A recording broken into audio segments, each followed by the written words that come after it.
andare avanti ancora a lungo supplendo appunto una... Li abbiamo sbloccati, cioè voglio dire qualcosa. Come? Adesso non è che dobbiamo essere disfattisti sempre comunque. Ma non sono disfattista, basta con questa storia del disfattismo. Ci sono proposte concrete, precise. Senti Cacciari, voglio dire, probabilmente lei è stato in Parlamento molto più di me.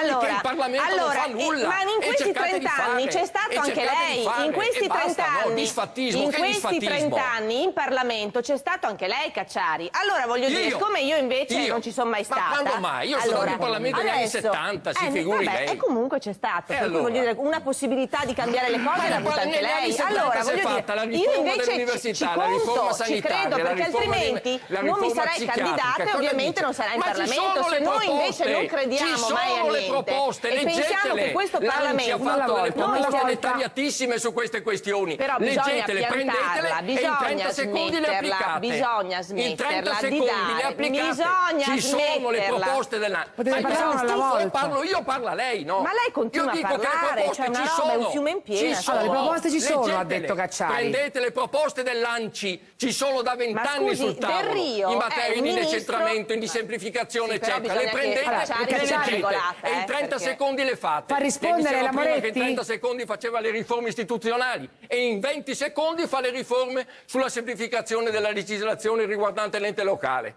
Sì, trovo che sia ridicolo che una persona che rappresenta le istituzioni dia una rappresentazione del Parlamento come la sta dando Cacciari. Allora sa bene che ci sono delle questioni molto complesse che non si risolvono in 24 ore e Cacciari dovrebbe saperlo. Di questioni che non risolvete da 30 anni. Mi lascia finire. Quello che voglio dire io, Del Rio è Moretti è la prima legislatura. Del Rio è ministro del governo Letta ed è stato presidente dell'ANCI e quindi sa benissimo quelli che sono i problemi degli enti locali e li sta affrontando quotidianamente. Allora io credo che dare costantemente l'immagine di un Parlamento che non fa nulla alimenta semplicemente quel populismo. Sì, ma non riguarda me, Cacciari, non riguarda me.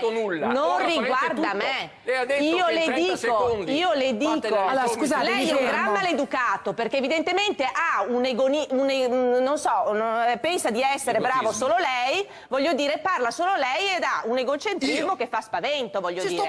Perché, no, non sta fermo, la sua bocca parla anche quando evidentemente lei non vuole farla parlare, perché senta, la colleghi un po' il cervello.